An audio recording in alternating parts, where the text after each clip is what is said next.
beli 2 foto sih, Bu? Bismillahirrahmanirrahim. Assalamualaikum warahmatullahi wabarakatuh. Waalaikumsalam warahmatullahi wabarakatuh. Waalaikumsalam warahmatullahi wabarakatuh. Bilang foto. Alhamdulillah, Foto nggak punya foto. ini kita masuk di bulan Syawal. Sendiri. Ramadan sudah berlalu. Jadi saya ucapkan selamat Idul Fitri ya, 1445 Hijriah. Mohon maaf lahir batin. Foto nggak punya hitam. Nyala idin wal faizin. Apa? Nggak bisa Taqabbalallahu Oh, minna wa minkum taqabbal karim. Ya, semoga kita berhasil puasa mencapai derajat takwa dan memiliki kepribadian yang lebih baik lagi dari sebelumnya. Nah, salawat dan salam Amin juga ya Allah. kita berikan kepada Nabi Allah Muhammad SAW, pada keluarga, sahabat, dan pengikutnya sampai akhir zaman. Nah, kita kuliah lagi ini di bulan Syawal. Dianjurkan juga bulan Syawal ini bagi yang Muslim puasa 6 hari. Itu pahalanya sama dengan puasa 1 tahun. Jadi setelah Ramadan puasa 6 hari sama dengan puasa 1 tahun. Jadi dilipat gandakan pahalanya. Pada bulan Ramadan itu ada 1 malam puasanya sampai dengan 84 tahun. Luar biasa.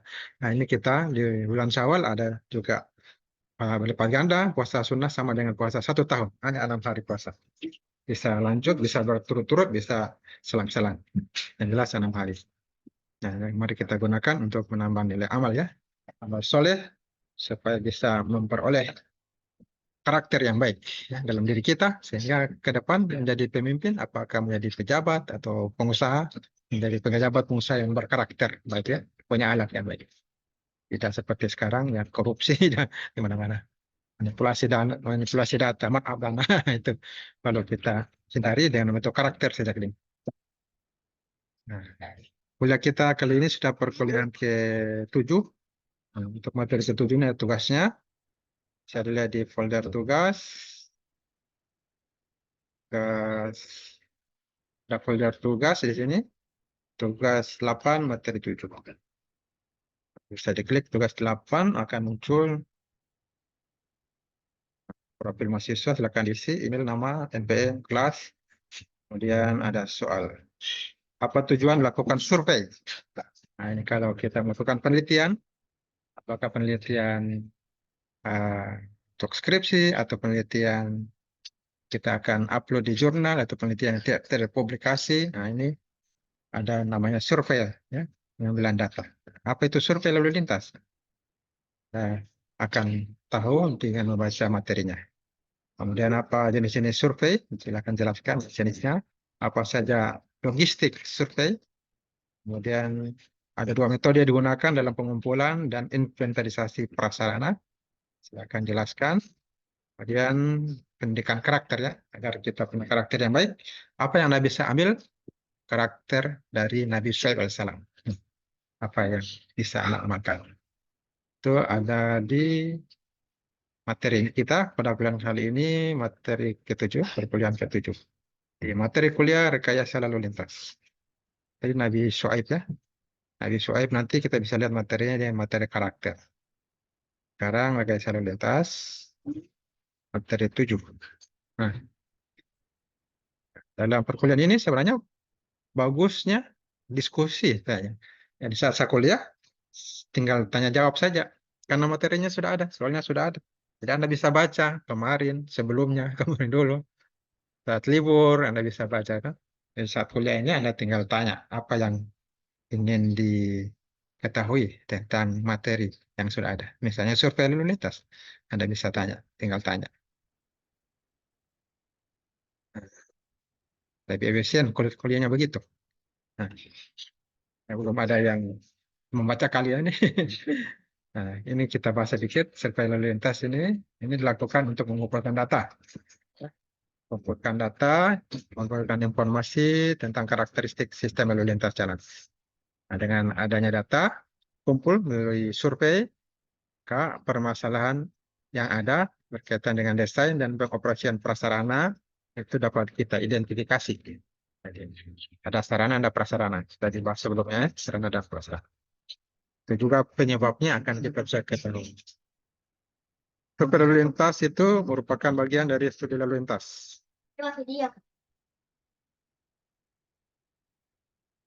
Ini memberikan dasar perencanaan untuk desain fasilitas, desain prasarana lalu lintas.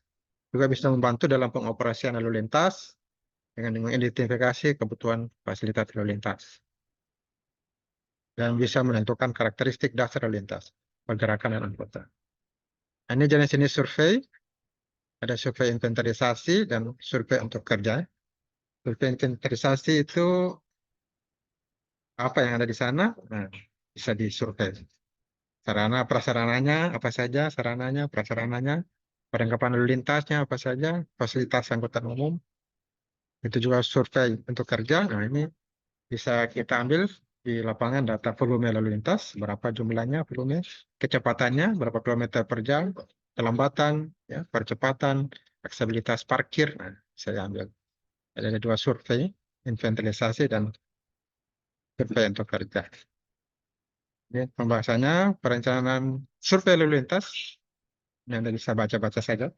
Kalau ada permasalahan silakan ditanyakan. Jadi karena materinya sudah Anda bisa baca-baca. Bisa Anda baca kemarin, bisa sebentar Anda bisa baca. Jadi kalau ada yang bermasalah, muncul permasalahan Anda bisa tanyakan. Jadi materinya silakan dibaca. Ya. Ini sudah ada perencanaannya, ada persiapan, desain sampel, desain formulir, survei. Perlu didesain dulu sebelum turun. Ya, sudah ada desain sampelnya, desain surveinya, sudah ditulis dalam kertas, dibuat tabel, nah tinggal turun ambil datanya. Tinggal surveinya bisa mudah, tinggal isi ya. Nah, kalau sudah ada datanya, baru diedit, dianalisis, nah, baru Ada dibuat laporan baru pas survei. Hah? Laporan survei dibuat semacam apa? abi Bisa sebagai skripsi, tugas akhir, nah, itu kemagi ini kesimpulannya. sendiri Nah, itu baru hasilnya bisa diarsipkan, bisa dikirim ke jurnal, ya, sehingga bisa terpublish dan bernilai, ya, bisa meningkatkan akreditasi kalau ada hasil penelitian yang terpublish di jurnal oleh mahasiswa. Dosen juga ada penilaiannya, akreditasi, mahasiswa juga ada nilainya akreditasi, bisa meningkat nilai akreditasi. Nah, diharapkan mahasiswa juga sudah bisa meneliti, belajar meneliti dari kuliah. Ya, sebelum tugas akhir meneliti, bagusnya mahasiswa sudah juga meneliti. Sehingga hasil penelitiannya terpublikasi dan bisa memberikan nilai tambah untuk akreditasi program studi. Jadi bagus kalau ada mahasiswa yang bisa melakukan penelitian. Ya. Di antara ini teorinya kita bisa membaca tentang bagaimana survei dalam penelitian terkait selalu lintas. Ya. Jadi ini sebelum survei, ini informasi awalnya. Kalau diketahui mengapa itu dilakukan survei, ya. Informasi apa yang perlu kita ambil? Metodenya bagaimana? Teknik apa? Di mana lokasi survei? Ya, seterusnya. Bagaimana data itu akan dianalisis? Kalau sudah ada informasi, sudah ada hasil survei, bagaimana caranya diolah datanya? Bagaimana hasilnya disajikan? Untuk apa? Tabel dalam bentuk gambar, grafik. Ya. Bagaimana hasilnya digunakan? Itu akan dilakukan dalam penelitian. Jenis-jenis survei ya, jenis survei inventarisasi dan survei untuk kerja. Ya, silakan baca. Statistik survei ini ada peta, waktu dan lamanya, atau periode survei, dan frekuensi. Beberapa kali ya, frekuensi. Penelitian dan biaya. Survei lalu lintas mengumpulkan data. Ada bisa mengambil volume lalu lintas. Kalau Anda sudah ambil ini datanya, Anda bisa olah dan jadikan sebuah hasil penelitian. Termasuk yang menjadi sebuah hasil tugas akhir. Anda survei volume lalu lintas yang lewat per jam, per hari. Anda klasifikasi kendaraannya, apa saja kendaraan yang lewat situ. Itu juga dalam pergerakan membelok. Nah, Anda ambil datanya. Jumlah penumpang dalam kendaraan. Nah, ambil datanya, volume pejalan kaki. Nah, berapa pejalan kakinya. Nah, ini survei volume lalu lintas. Untuk mengumpulkan data tingkat penggunaan jaringan jalan. Apa saja yang lewat di jalan. Ini satu penelitian bisa jadi tugas akhir, atau bisa jadi sebuah artikel yang dipublish. Ini bernilai tambah, memiliki nilai tambah dalam akreditasi prodi. Ada survei inventarisasi, Ya. Desain geometrik, penilaian lalu lintas, tata guna lahan, Anda bisa mengambil salah satu dan untuk melakukan penelitian, menambah wawasan dalam meneliti dalam lalu lintas. Dan bisa meneliti tentang jenis konstruksi, kondisi permukaan jalan, dan bisa meneliti fasilitas jalan. Nah, ini banyak ya, tinggal diambil salah satu, Anda bisa jadikan tugas akhir, Anda bisa meneliti, jadi seorang peneliti. Dengan mengambil data di lapangan, dibuat dulu, desain dulu penelitiannya, sampelnya, desain surveinya, apa yang mengambil data, kemudian turun ambil data. Nah, setelah ada data, Anda analisis, dapat kesimpulan, selesai. Nah, metode ya, pengamatan, pengukuran, nah ini digunakan dalam lalu lintas. Kalau ingin meneliti kualitasnya, baik atau buruk, nah ini Anda bisa pakai skala ini, ada 5 skala. Nah, skala Likert, berapa skala? Ini skalanya ada 5. Ya, buruk, tidak begitu baik, sedang, baik, memuaskan. Misalnya dalam meneliti kondisi jalannya, baik atau buruk. Ukuran, nah, silakan baca. Begitu juga ada survei volume. Nah, ini ada volume, khusus volume ini dibahas beberapa tentang volume. Ada volume per jam, per hari, konsumsi kendaraan, ya, pergerakan dan belok, ini sudah ada di atas ya. Jumlah penumpang dalam kendaraan, volume jalan pejalan kaki. Metodenya ini mencacah manual, survei. Siapa yang mengambil survei, ya dia memilih titik mana yang akan diambil tepi jalan. Tentunya tidak kena panas, kena hujan, terlindung. Katanya kalau satu hari itu ya dari jam 6 sampai 6 pagi sampai malam, ini membutuhkan waktu yang lama. Butuh waktu beberapa tenaga ganti-gantian. Butuh waktu beberapa hari. Catat data-datanya. Ada pencacahan otomatis juga. Kan komputer. Kita juga bisa langsung merekam menggunakan HP, video, kendaraan yang lewat. Tapi terbatas ya, cuma berapa lama. Kalau 12 jam, ya tentunya menggunakan beberapa alat perekam sampai sampai. Yang diketahui jumlah kendaraan yang lewat, apa saja yang lewat di situ, jalan kaki berapa. Ya bisa dengan manual ditulis, bisa dengan direkam. Tinggal diputar kembali laptop, kemudian dihitung berapa yang lewat. Manusia berapa lewat, sepeda motor, sepeda, bis, trek, mobil pribadi, nah, dan jenis kendaraan Anda akan bisa ambil datanya. Nah, bisa survei berat dan dimensi kendaraannya. Ada pengambilan data berat dan dimensi kendaraan, ini sistemnya. Anda bisa baca. Ada penimbangan berat kendaraan stasioner, ada penimbangan kendaraan berjalan lambat, ada penimbangan kendaraan berjalan cepat. Jadi ada alatnya masing-masing. Ada juga survei kecepatan, ada 4 klasifikasi utama ini. Kecepatan titik sesaat, spot speed, journey speed, kecepatan perjalanan, kecepatan bergerak, dan hambatan, delay. Ternyata silakan dibantu. Untuk lebih tahu lagi, Anda harus survei. Belajar pengambil data di lapangan dengan membuat konsep sampelnya, konsep desainnya, Anda bisa ambil data. Anda akan punya wawasan yang luas kalau Anda sudah melakukan penelitian. Nah, ini pembahasan survei parkir juga bisa Anda melakukan penelitian tentang parkir. Ruang parkirnya berapa, berapa jumlah yang parkir, apakah cukup parkirnya.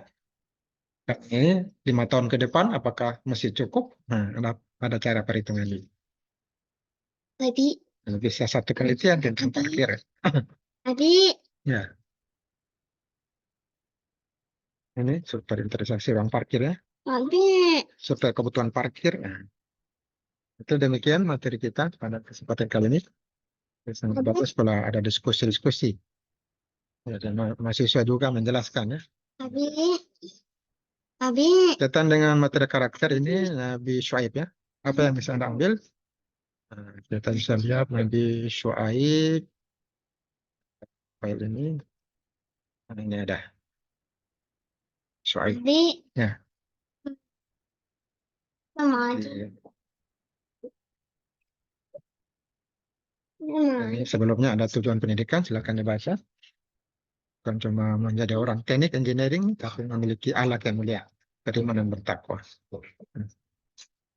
Ini tentang Nabi Syuaib, kisah Nabi Syuaib alaihissalam. Beliau ini juru bicara para nabi ternyata Nabi Syuaib ini. Fasih dalam berbicara, pintar dalam berbicara dan berdakwah. Diutus kepada kaum Madian di perbatasan Syam, Syria sana, dekat dengan Palestina. Di mana kaum Madian saat itu masyarakatnya menyembah pohon. Mereka menyembah pohon dinamakan Aikah. Mereka menyembah di hutan ada pohon, dan pohon itu mereka sembah. Dan Allah memerintahkan, Allah SWT memerintahkan, menyampaikan kepada Syuaib, harus menyempurnakan takaran ya. Dalam bisnis, jangan dikurangi timbangannya. Kalau berjual, kalau membeli, jangan ditambah banyak-banyak.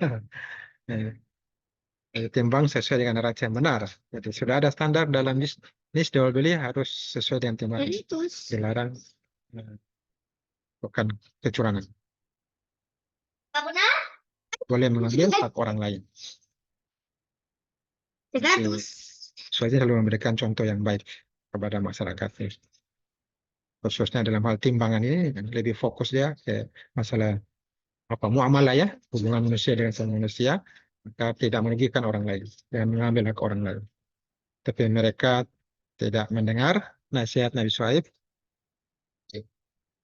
Yang terjadi bukan mereka menjadi orang yang baik karakternya, malah mereka menjadi orang yang buruk karakternya. Malah mereka usir Nabi Syuaib dan pengikutnya dari daerah tersebut. Terjadi, Allah Ta'ala mengazab mereka. Diberikan awan hitam, api, terjadi gempa dahsyat. Nah ini sudah ada dari generasi dahulu, terjadi gempa dahsyat. Awan hitam, hujan batu, api, kebakaran. Mereka mendapatkan siksa azab di dunia. Selama 7 hari, mereka kepanasan, hewan ternak mereka mati, kaum Madian mati berkelimpangan. Nah itulah. Dan bisa kita ambil pelajaran tentunya mahasiswa diharapkan bisa bersikap jujur ya, tidak merugikan teman, tidak boleh mengambil dan mengurangi hak orang lain, dan yang kita perbuat akan dipertanggungjawabkan. Bisa karakter lainnya bisa Anda ambil dari kisah Nabi Syuaib alaihissalam. Itulah yang bisa kita kaji kali ini dalam kuliah kita. Ada yang bertanya? Atau menambahkan? Ditambah satu ditambah satu. Tidak ada. Kamu apa baik? Perpuluhan kita ya. Alhamdulillah, alhamdulillahirrahmanirrahim. Wassalamualaikum warahmatullahi wabarakatuh. Waalaikumsalam warahmatullahi wabarakatuh.